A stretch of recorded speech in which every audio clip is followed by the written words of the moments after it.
Alex, there's a big movie out this weekend. Did you see this newfangled Marvel thing that happened? I believe it was called The Ant-Man and the Wasp. Yes, that was it. Did you catch it? Yes, indeed.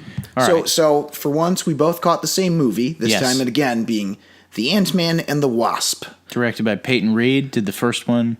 And he's done some other stuff. Yes, Doesn't Man, matter. a couple Yeah. other stuff, but Point is, he's the guy who directed this feature film. he's the guy. What were your thoughts on the first one, I guess, just to give people some context? To give people some context, the first one I saw in theaters, I thought it was okay. I didn't really have super high hopes for it. Mm-hmm.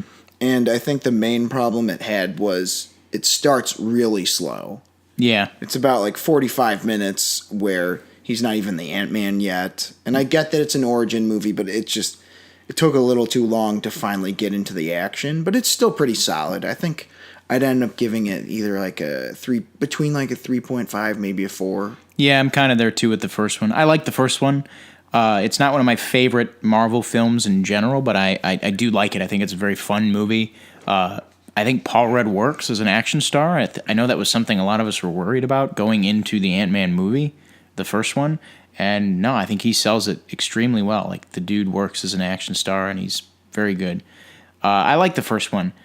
All right, so now let's talk about the movie we just recently saw, which would be the sequel. The sequel. So to start off, we're going to do some non-spoiler, move to spoiler eventually. And as expected, this movie was a much-needed break from the interwoven mega story that is the Marvel Cinematic Universe. Yes.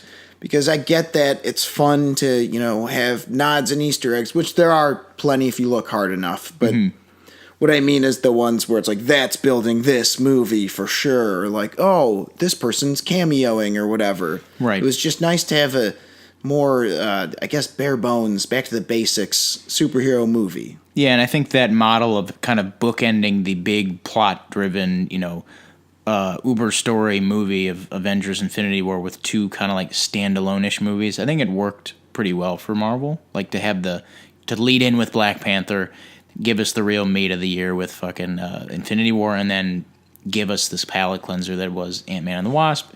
I thought it was a smart move on their part, scheduling-wise. Right, and also, speaking of scheduling-wise, as this, I guess, sort of, not really a spoiler, but take it as you will. So, as anyone who's seen the Infinity War knows, it ended on a, how do I put this, rather glum note. Right. Or at least for a Marvel movie, it was a bit downery. Yes. So, I mean, it's still a fun movie, but it's like, it's about as dark as the MCU has gotten, really. Right. So this was much more lighthearted. For the most part. For the most part, I would say, and it was I would say, very welcomed. Yeah, I'd say so too. I was shocked with how funny this movie was.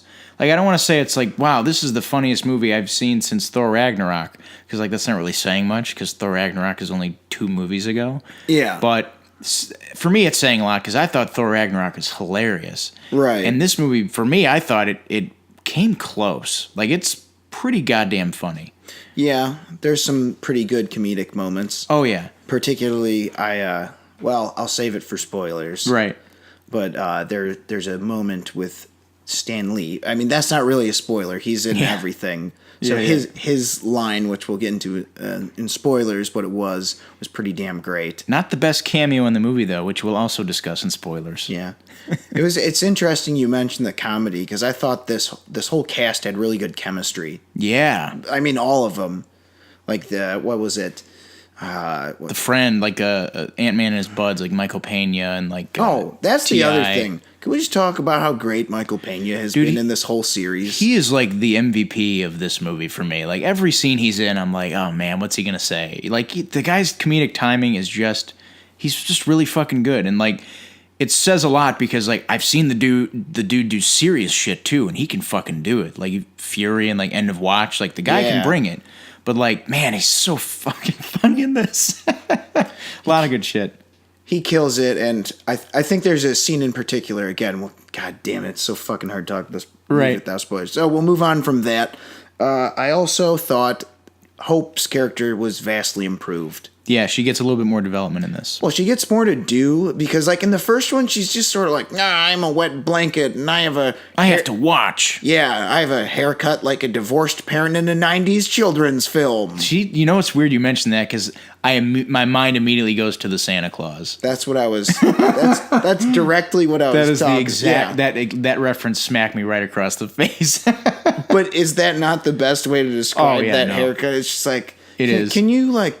Because like, there's part of me. It's like, God, you're being so downery and annoying. But it's like, I get it though because she wants to play, but yeah, her dad can't. But I can't let you go yet. Yeah, you know, it's like, why not? I get that.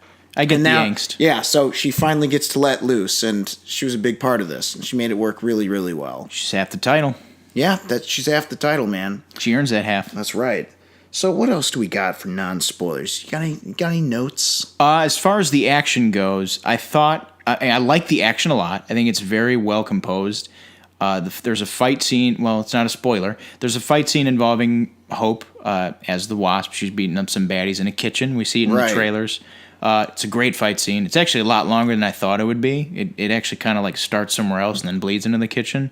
But that's a great scene. There's a car chase that's also in the trailer. I won't say where it is yet. Yeah. But it's also very good. I will say I was a little let down with how much of the action they showed in the trailers. Yeah, I was going to say, the one thing that this movie's trailer did, which is similar to a comedy showing all the jokes, it showed most of the coolest action moments. And while they weren't necessarily plot spoilers, like major plot points, it is irritating when it's like, oh, like the parts are supposed to, remember how cool that was? It's like, yeah, no shit. I already saw it like a month ago. And this is a problem that the first Ant-Man had, remember? They spoiled the Falcon cameo in the TV spots. Well, I didn't watch the TV spots for that very reason. Ah, man, I got gypped on that one. I got gyped, as they say. Yeah, no, God. That's what I'm saying. It's like, it's kind of annoying. It's like, I hate how that happens is if there's something that's shown, or basically, like, I feel like most movies, and especially like Marvel and like larger like blockbusters, have that tendency where if how do I put this? It's like if it wasn't in the trailer, then whatever like scene you think might happen, it definitely won't be there. Yeah, it's sort of like what you see is what you get. It's like you get a major scene from basically every set, right, or every scene. You know what I'm saying? It's like right. Like you get basically the entire movie just in the small chunks. Not like you get some parts from, It's not like the Christopher Nolan trailer where it's like we'll show you a lot of the first act, a little bit of the second act, and nothing from the third act in the trailers. Right, exactly. Like that's the problem with trailers now. Is like they give you a little piece of the entire movie. Yeah, and that's the thing. I had which. As a general note, like the trailers give away a lot. Like not just the action. Like there are certain story beats. A fucking entire, pretty much post-credit scene is given away in one of these trailers. Really? Yeah. Which one? Well, I'll bring that up in the spoiler section. But one of them is shown in the trailer. There's another huge scene or like thing that's shown in one of the trailers and it's just a little shot, but I noticed it and it kind of severely hampered my experience watching the movie a little bit, and that sucks because like you don't have to show me everything in this. Well, I'm gonna fucking see it. Right. See, that's what I'm saying. It's like I think let's say there's like 5 major action scenes. They show you the best part of each one of those 5 action scenes in this trailer. Yeah. So do you get that's what I'm saying. It's like if there's 5 scenes of action, those are the only scenes of action, like in a trailer. I'm saying. Yeah, they pretty much. It's not, again, to your point. It's not like Nolan where it's like. There'll be 3 or 4 scenes of action, but really there's 6. Do you get what I'm saying? Yeah, I do. Yeah. It felt like they gave away a little bit of everything. So that kind of annoyed me. And also, similar to Ghost in the Shell, which, again, I think this was better than Ghost in the Shell. It had a similar problem, though. It's like, the action scenes were awesome for what they were, but I wanted them to be just a little longer. Yeah. I think I felt like they were appropriate length. I felt like there just should be more. That we really have like the 2 big action scenes, I thought, which were like the car chase and the Hope Van Dyne fight. Right. And like that was it. Like those are the only 2 that I really remember like anything from. Like everything else was either like a small scuffle or like that's whatever. what I mean. The small scuffles. You're Yeah. like, oh, is this going to be like a full blown like fight? And it's like, nope, No. just a small scuffle. Yeah. And we'll get into that in spoilers in just a little bit. Just have a couple more notes here. Let's talk about Ghost. Just in generalities, Ghost was the real deal. I enjoyed Ghost quite a bit. Yeah, I liked her. I don't have any problems with her really. Well, I can't talk about it without spoiling shit. Well, see that okay. Like plot wise, maybe she wasn't all that perfect, but like I really Performance was good. That's what I was gonna say. I felt like her performance was it's like a little creepier and odder than other villains. It felt a little more not to overuse annoying words, but felt cerebral. Yeah, yeah. It just like she felt like a real live like villain, like sort of weirdo person, not just like as you once referred to a mustache twiddling. Yeah. F you, main character. Yeah, no, Like, she had a reason for what she was doing for sure, and I think that her performance reflected that. And I thought the fight scenes involving her character were pretty neat too. yeah, I was gonna say the fight scenes with her were pretty top notch, and I wish those ones in particular I wish were a bit longer. Some cool powers. Yeah, some good powers. Yeah, like That was the other thing is this movie almost better than a good many of the Marvel movies did a really good job of combining practical effects with VFX. Yeah, there wasn't really any CGI in this that I thought looked crap. But what I'm saying is they knew how to integrate it really, like in a really good way with the real stunts. Mm-hmm. And I thought that was kind of cool. And that's, to me, how superhero movies should be. It shouldn't be like, in Deadpool 2, they even kind of make fun of like big CGI battle. It's like everything in this is fake. Great. Mm-hmm. And I get that there's limitations in practical effects, but even still, it's like, I like that there's such an attempt to integrate both of them. Yeah, there was a lot of weird like superimposition and like compositional shit like involving the Ant-Man abilities that I thought was interesting in certain scenes as well. It worked out. Right. And now it's time to move on to spoilers. All right, where do we start? Okay, first of all, I know where we're starting. Mm-hmm. That Black Ops scene with Ghost, where she's like, you don't know what I've done. It's like, I was a black operative, or I was a Black Ops mission operative for S.H.I.E.L.D. or whatever. She's like, they sent me on missions to go kill people. And like, the second I saw that little scene and she's just like walking around, just like offing people, like all stealth, like, I'm like, whoa, fuck this Ant-Man the Wasp movie. Give me that Ghost sequel or prequel. And I know, again, I usually hate all those clickbait articles like, why Domino needs your own movie, or like why, I don't know. Like shit, it's like fucking like Shuri, why Shuri needs her own movie, or like why fucking Dum Dum Dugan needs his own movie without the Howling Commandos. Dum Dum Dugan solo flick. Yeah, like enough of this shit. Like everyone needs it. Like what's that guy Clark Gregg? Agent Coulson. Why Agent Coulson needs his own sitcom? Or like whatever bullshit they come up with. He's got one. It's called Agents of S.H.I.E.L.D. Yeah. Basically. God. But the Ghost thing is like, that was awesome. I literally, that was one of those things where it's like, you know how sometimes you see a snippet of a movie, you're like, God, fuck the rest of this movie. I wish the whole movie was this. Yeah, and that left an impression on me too in a different way, because I was like, how's that? Well, because I'm like, where the fuck were you ever? Like then, like remember when like S.H.I.E.L.D. was like crumbling to the ground and like Robert fucking Redford was like dying? Like they only had the Winter Soldier. Like where was Ghost at? You know, and that's like the issue with like retcons, because it's like, well, fuck. Well, how do we? And it's like that's something the movie can't really avoid. But like, well, you could just always make the excuse she went underground, she went into hiding. I don't understand how that's really that. But it's like I also like did the whole oh my god the fucking moment where they're like she's got them tied up in the fucking the library or whatever, and like she goes like they're like, who the hell are you? Fucking Hank Pym's like, who are you? I've never even met you before. She's like, oh, you know who I am. She says like, you don't remember me? And then I'm like, oh fuck no. And it's like flashback. I'm like, god damn it. Oh my god, it's just like, here's the next 5 minutes of just flashback, and it's not bad, but I'm like, I don't know. It's fine. Like I thought she was good and I liked her performance, but like at the end of the day, like I couldn't wrap my head around her.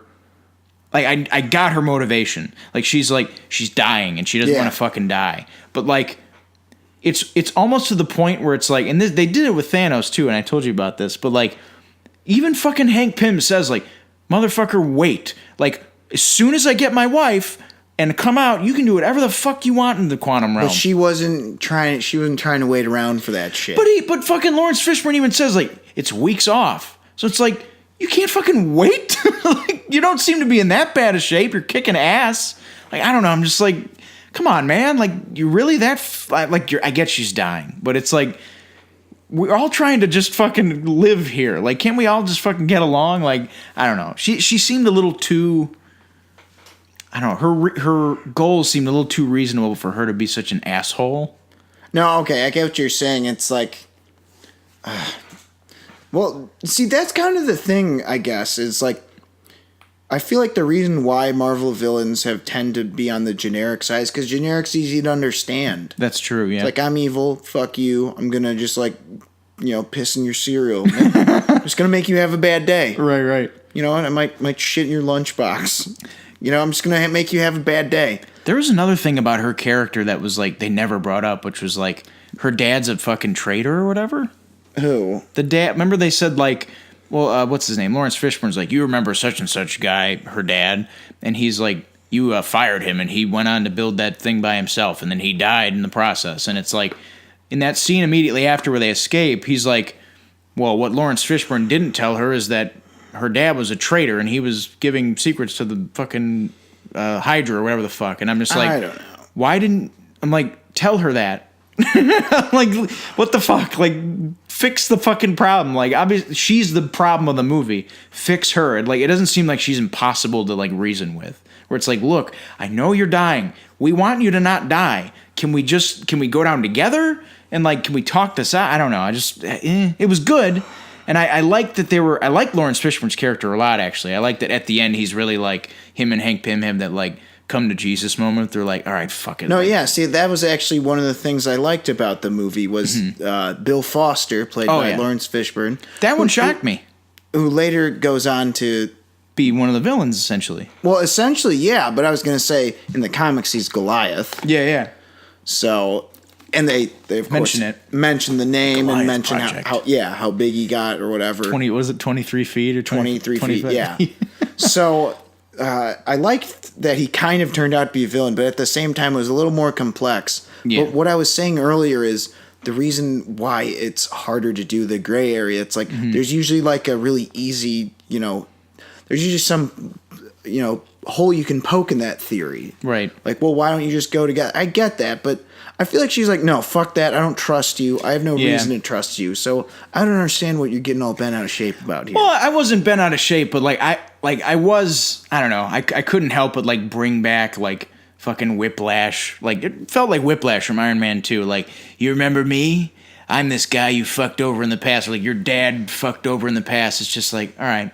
This is just like like not generic, but like it's like a good but like not great Marvel villain. And like she is good though. I like the performance a lot and the powers are good. See, that's what I was gonna say. Is it's more like I really dug her performance. Oh yeah, I think she was great in fucking Ready Player One too, man. Ew, gross. I want to see her in more shit. Yeah, I don't want to see her in any more of that fucking Player One. You're not excited for Ready Player 2? Is that a thing? I just fucking made that shit up. You spoke that into existence, you son of a bitch. Yeah. She's really good though in this. No, that's what I'm saying. It's like, so I guess that's why I didn't really give a shit that she was impatient. I bought it enough. Here's a question I have for you. What's that? Are you convinced on the Are you convinced on the Hope Van Dyne Scott Lang romance? Okay, here's the thing. I forgot. Do they are they sort of I think it's like a will they won't they type deal. In the first one? The first one they're like damn near making out by the end of that movie. No, doesn't he like walk in on them in the first one? I thought they were kissing in that one. I don't know. I don't fucking okay. I think that kind of maybe points out an issue since neither one of us can remember. Right. my problem is it wasn't as jarring as like the civil. ScarJo. Well, no, that was the worst. That is the absolute. I think that's the worst like B story across Marvel. Yeah, no, it's up actually, there. I take that back. The worst B story is I just want a sister. Oh, oh boy. Yeah, I just want to like, blow up your shit and try and kill you and then just complain that you're not my sister. It's like, okay, well, see, those are your first two issues. No, but like, I'll say this. It's kind of like, I figured they kind of like each other or whatever. Like, it felt like, whenever they kissed or whatever in this, I'm like, huh? I'm like, oh yeah. Yeah. I kind of felt like Norm Macdonald. It's like, where's Billy? He's at school. Oh yeah. I didn't really mind him. Like, I just needed a jog of the memory. Yeah, it's not a big problem, but like, I don't know if I'm gonna buy their romance because I'm just like, she doesn't fucking like him. Yeah, like she thinks he's an idiot. That is kind of weird. Is like, because like I mean, at the end of the day, like I'm sure she's fine with him, but like as a friend, I would say she tolerates him at best, especially in this, which is another thing.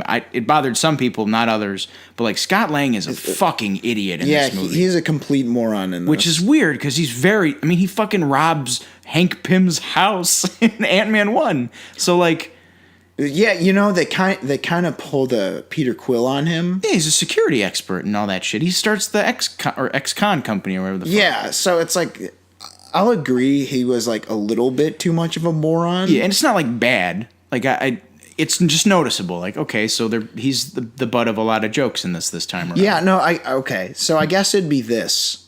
The way it was portrayed in the first one, it was like a will they or won't they. Mm-hmm. I guess the way they interacted with each other, it's like yeah, I kind of agree. It felt a little weird, but I don't know. I was just like, I think that's the thing, though. I was like, well, this beats the Hulk Black Widow thing, which is like completely stupid and out of nowhere. And it was definitely better than Ant-Man 1, I think. They had the relationship between Hope and Scott is way better, I'd say, than Ant-Man 1 in this. Because they have to work. I mean, they're fighting together. They literally have to have chemistry. Right. So it's like, it's hard to say. It's like, I think the element of like, let's work as a team was fine. Yeah, was fine. But yeah. I felt like the romance is just kind of like, well, this is a Hollywood movie. We got to have a kiss. No, that's the rule. If there's a man and woman in a room together, it's like, oh, gotta start making babies. Like, that's basically it. So, yeah, I thought that was a little jarring, but at first, but then I was just kind of like, yeah, fuck it. Yeah. I don't really care. Yeah. Let's see, what else do I got here? Oh, I think, for one thing, we got to talk about Janet. Oh, yeah. See, that's another thing where I'm like, why did you... They gave that away. Not in the trailer, but they showed the fucking poster with her on it. And she's like all old, and she's got the fucking wasp wing as like a staff, like on her back. Oh, yeah. Like how she appears at the end of the movie. So I'm like... why do I need to see that? That was the weird thing is like when I realized the focus of the movie was to get her, then I'm like, huh? I thought she was going to be like in this movie. That was another thing But then I should have remembered, well, her face wasn't plastered all over the trailer, so of course she's not in the movie all that much. There's another spoilery shot in the trailer, which is like they're talking about Scott being on house arrest. And in the fucking trailer of the movie, they show the dude sticking the key into Scott's ankle bracelet. Yeah. Which is him letting him free. And he like, I don't know if I'm remembering this right, but he's like, I'm getting off of house arrest, like, or something to that effect in the movie, or in the trailer. Like, I thought the movie was going to be about he's just getting off of house arrest, not he's got to play fucking he's got to have the play hooky and have all that shit, the whole text switch, the ant cover for him. Yeah, and I'm like, they basically spoiled that he does get out of fucking house arrest. In a way, I mean, it's a misdirect, but still, it's like, why show that much? All right, so now there's something I realized we haven't addressed at all. Your rent-a-villain actor. Who's Walton Goggins? Yeah, Walton Goggins. It's like, do you need a villain that's not really that great, but you want someone pretty good to play him? Yeah, call Walt Goggins. It's so weird because he's such a great. That's what I'm saying. He's a really good that guy. And he's just he's basically in this movie to be a fucking oafish like bad guy that can get beat up. You know? That's what I'm saying is like it was sort of like a 3-way match between Ghost and Bill Foster, the Ant Crew, and Walt Goggins and his people, and like it ended up like I don't even remember Sonny Birch. That's Sonny Birch. He plays Sonny Birch in this. I kind of felt like that whole dynamic between the three of them. It's like I feel like they should have rewritten it somehow where it's like Ghost was on their team. Yeah. Not this like three-way team thing. Though I will say it made for one of the funniest scenes in the fucking movie. When she like fucking appears out of nowhere during that interrogation, the truth serum interrogation scene, and they all start freaking out. Remember that? And one dude starts singing the fucking Baba Yaga song. Yeah. Also, I was like, really? We're not going to address John Wick?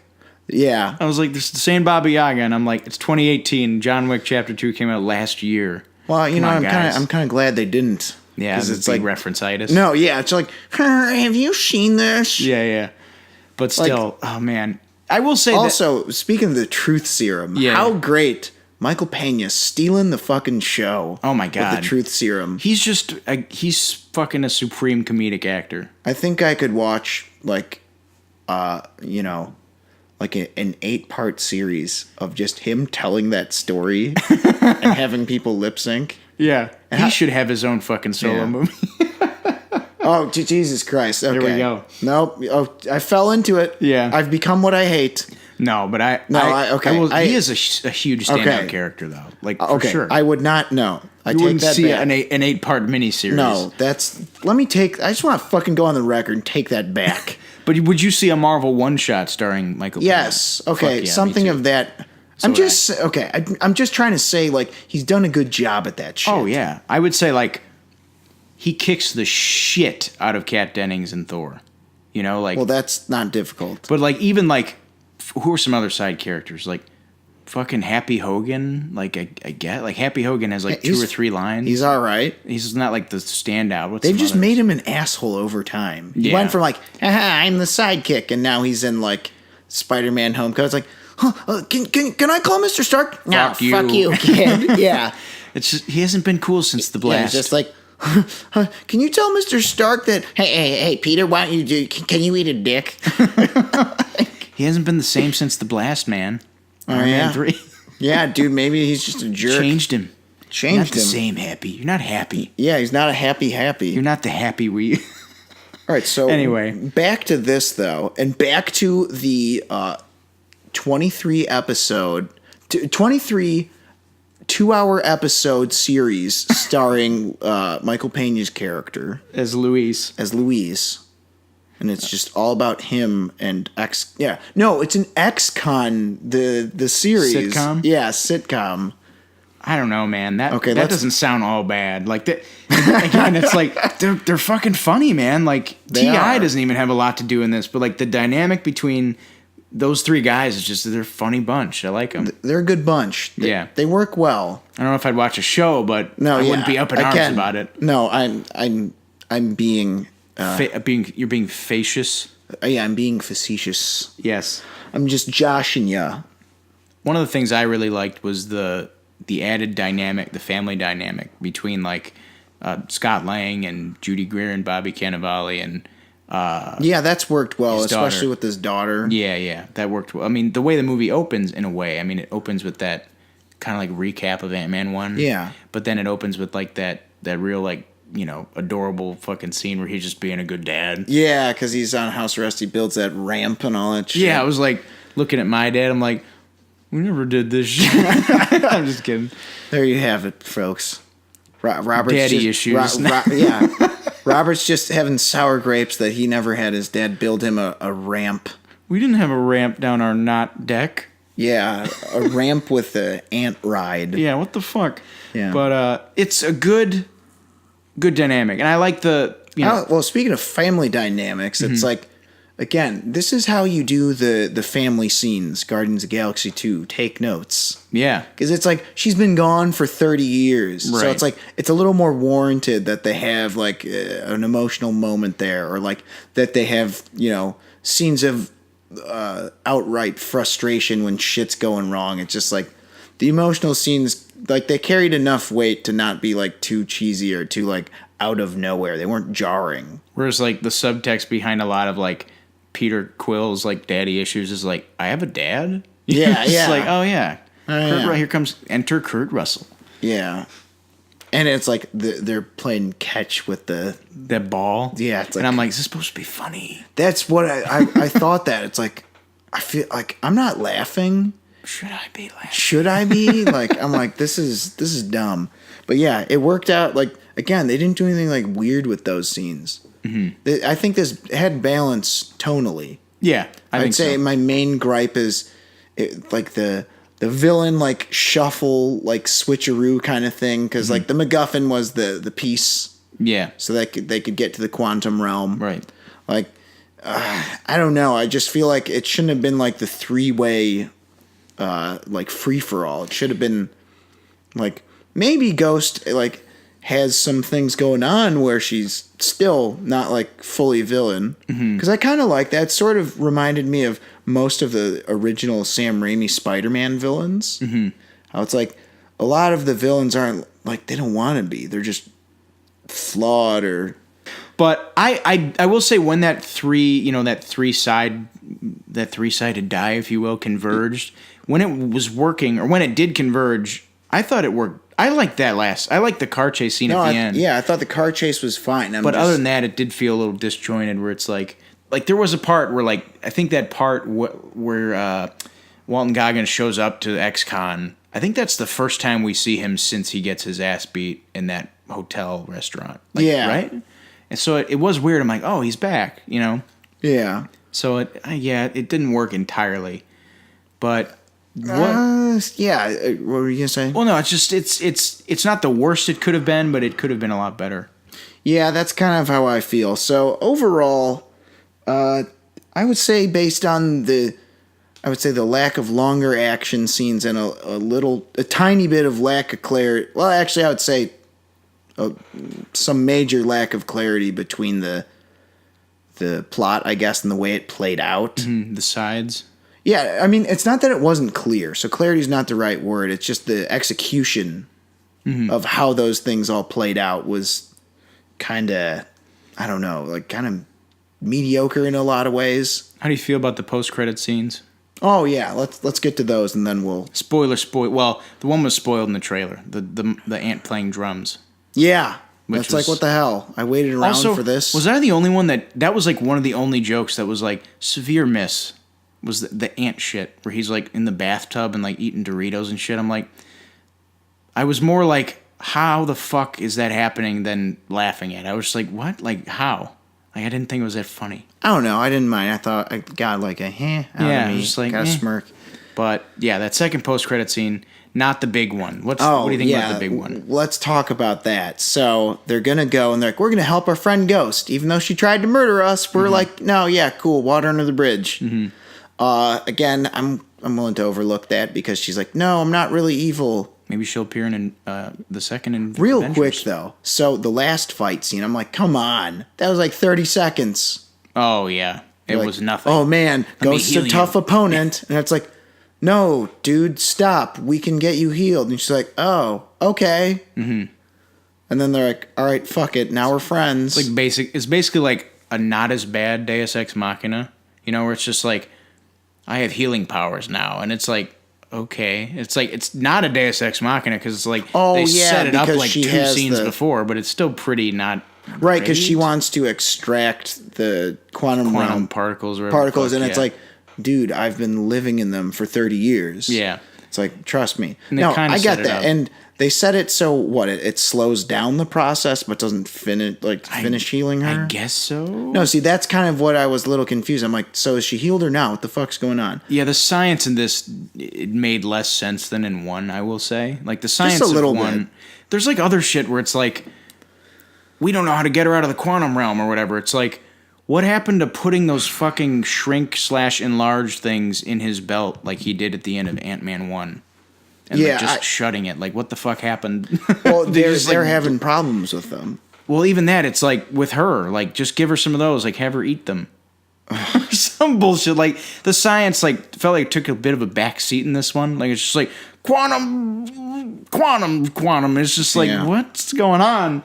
And, like, even Ant-Man says, like, what does he say? He's like, you guys just making this up. Yeah. And it's just, it felt like that a little bit, but again, it's not that bad. Like I've seen a lot but- worse. This isn't Right. So, okay, we're getting off topic though. So, Hope, fucking Janet, and Hank Pym are dead. They're all dead. they're just gone. They're fried.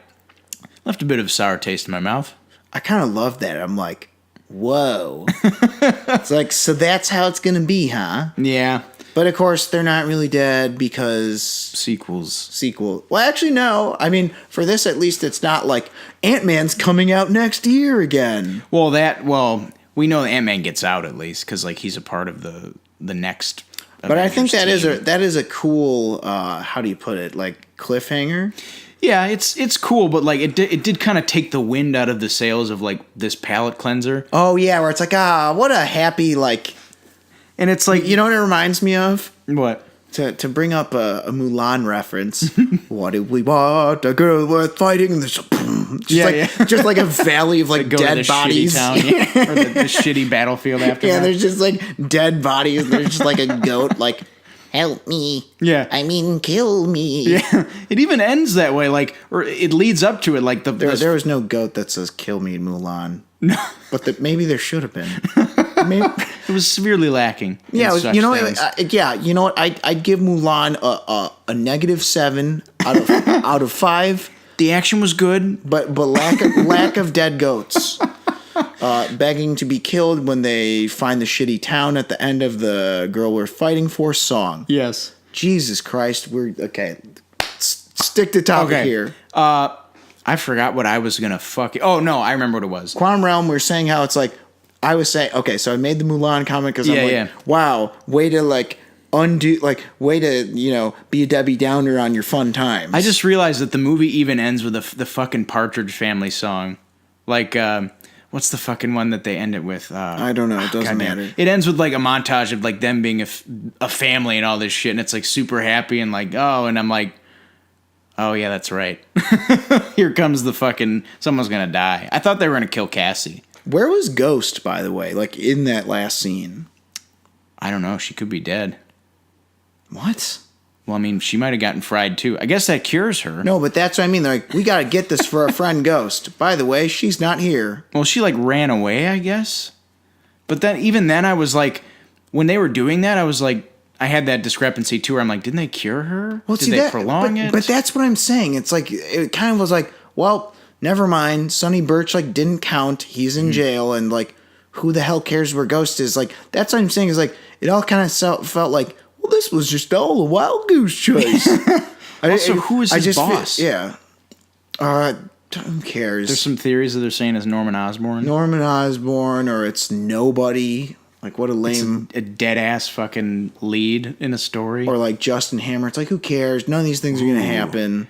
You bring up Justin Hammer, now you get me excited because that means we get some Sam Rockwell. Yeah, I could always use more Sam Rockwell, but I don't fucking know, man. I don't really see how that's gonna go. And then there's theories that somehow Captain Marvel is gonna play into the quantum realm. Okay. Because science or some bullshit. I don't know. Well, we'll see. Well, that remains to be seen. But we also neglected to talk about the best cameo in this movie, which is Tim Heidecker shows up. Oh man, okay. This will be our last thought before we give scores. Yes. Tim Heidecker, famous for Tim and Eric. And also Fantastic Four. Oh yeah, right. Somehow. That part was great. Oh my god, it's hilarious. Tim Heidecker, as you know if you're still listening, he played the guy leading the boat tour when they're whale watching. Oh man, it was so goofy. I loved it. It was perfect. I loved his reaction. It's like, yeah, actually, that's not a whale. What the hell is that? I was a big fan of that. All right, so scores. Yeah, scores. I'd give it a 3.5. Yeah, I'm kind of right there too. 7.5 out of 10.